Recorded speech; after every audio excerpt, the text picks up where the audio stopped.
सीताराम चरण रति मोरे, अनुदिन बढ़ाऊं अनुग्रह तोरे।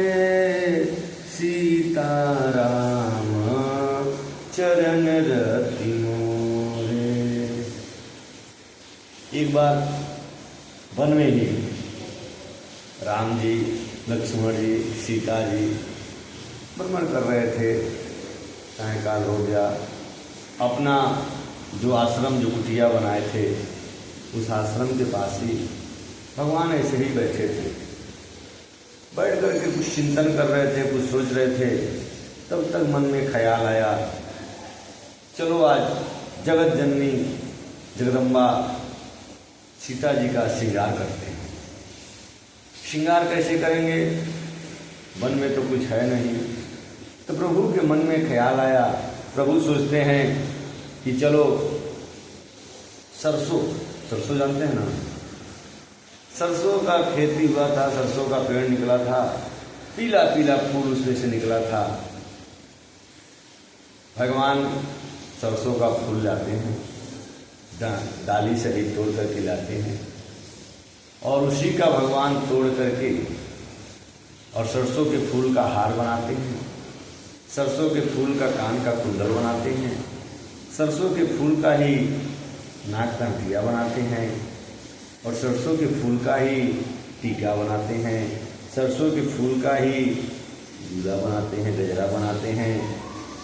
देखिएगा, हम लोग जब छोटे थे, बच्चे थे गांव में, हम लोग गांव में सरसों का फूल निकाल करके और उसका तोड़ करके माला और सब बनाया करते थे। बच्चे बना करके पहन करके खेलते थे। प्रभु हमारे आज वही लीला कर रहे हैं। उसी सरसों के फूल से खूब बढ़िया माँ का बाजूबंद बनाए हैं, माँ का कंगन बनाए हैं, पायल बनाए हैं। सब कुछ प्रभु उसी का बना करके प्रभु बना करके माँ सीता को पहना करके और फटिक शिला पर जा करके और बैठ गए, माँ के साथ विराजमान हुए। देखिए, जब आदमी व्यक्ति की मति मारी रहती है ना, तो अपने से सामर्थ्यवान व्यक्ति के प्रति दोष देखता है और उससे जाकर के बैर कर लेता है। ठीक ऐसा ही हुआ। ठीक इसी समय जयंत आता है और जैसे एक बार गरुड़ जी को माया पकड़ा था, जैसे नारद जी को पकड़ा था, उसी प्रकार से आज जयंत की मति खराब हो गई है और यह कहता है कि राम ब्रह्म है, क्या सामर्थ्य है राम में, चलो इनका परीक्षा लेते हैं। जैसे सती जी को हो गया था, सती जी जाकर के राम जी का परीक्षा ले ली थी। एक बात हमेशा ख्याल करिएगा, एक बात हमेशा ध्यान में रखिएगा कि जब भी हम अपने श्रेष्ठ का परीक्षा लेने का ख्याल करते हैं, उसी समय हमारा जो है संकट हमारे ऊपर आ जाता है। उसी समय सारे प्रकार का जो है मति खराब हो जाती है, संकट दे देता है। इसी प्रकार जयंत जो है काग का, कौवा का रूप धारण करके और आता है और आकर के माता सीता के पैर में चोंच मार देता है। चोंच तो मार देता है, लेकिन उसको यह समझ नहीं है कि हम कहाँ पर जाकर के पैर खाएंगे। प्रभु से स्वयं काल से अगर कोई जाकर के बैर ठानेगा तो कितना वो बचेगा।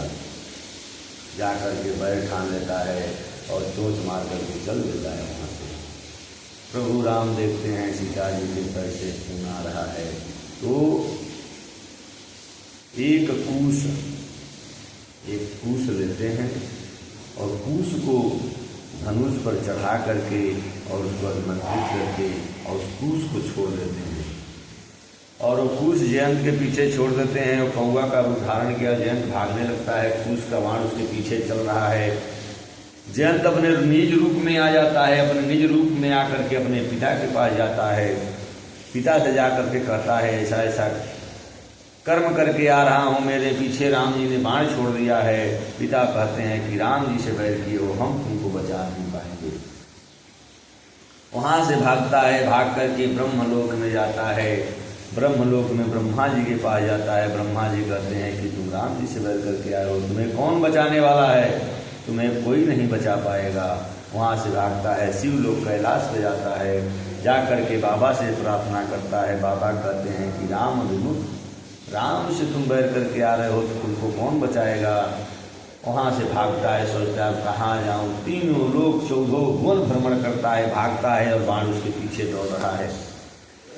तब तक रास्ते में मुनि श्रेष्ठ नारद जी मिल जाते हैं। दयालु मुनि हैं, वह मिल जाते हैं, कारण पूछते हैं। कहते हैं अरे मूर्ख, तुमको कोई अब बचाने वाला नहीं, तुम स्वयं काल से बैर करके आए हो, राम जी से बैर करके आए हो, तुमको कौन बचाएगा। अब तुमको बचाएंगे तो वही बचा सकते हैं। कौन? प्रभु श्री राम ही तुमको बचा सकते हैं।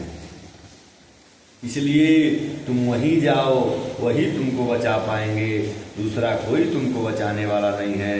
इस धरा पर तुमको प्रभु श्री राम ही बचा पाएंगे। तब वह जाता है, घूम फिर करके जा करके प्रभु के पास पहुंचता है और हाथ जोड़ करके जा करके प्रणाम करता है श्री राम जी के सामने। कहता है आतुर सबय गयसि पद जाई, कहता है त्राहि त्राहि दयाल रघुराई। अतुलित बल अतुलित प्रभुताई, मैं मति मंद जानी नहीं पाई। हे प्रभु, आप तो अतुलित बल आपके पास है और अतुलित प्रभुताई है, भक्तों की पीड़ा को नष्ट करने वाले हैं। हे प्रभु, मैं निज अज्ञान के कारण यह जान नहीं पाया। हे प्रभु, आप हमारी रक्षा करिए, आपके हम शरण में आ गए हैं। सीधे संत लोग भजन करते हैं। बहुत दिन से तारीफ सुन के तुम्हारी, शरण आ गया हूँ प्रभु मैं तुम्हारी। भगवान शरणागति का रक्षा करते हैं। भगवान की जो शरण में चला जाता है, भगवान उसका सब अपराध क्षमा कर देते हैं। प्रणत पाल रघुनायक, करुणा सिंधु खरार, गए शरण प्रभु राखिए, सब अपराध विसार। जो प्रभु के शरण में चल जाता है, प्रभु सब अपराध उसका भूल जाते हैं और उसको क्षमा कर देते हैं। प्रभु ने कहा था कि तो हम अभिमंत्रित बाण है, ये तुम्हारे पीछे चल गया है, इसको हम रोक तो नहीं सकते हैं, लेकिन जाओ जयंत, अब ये तुम्हारा एक आंख जो है फोड़ देगा। एक आंख भगवान उसका ले लेते हैं और जयंत को काना करके छोड़ देते हैं और जयंत वहाँ पे चला आता है।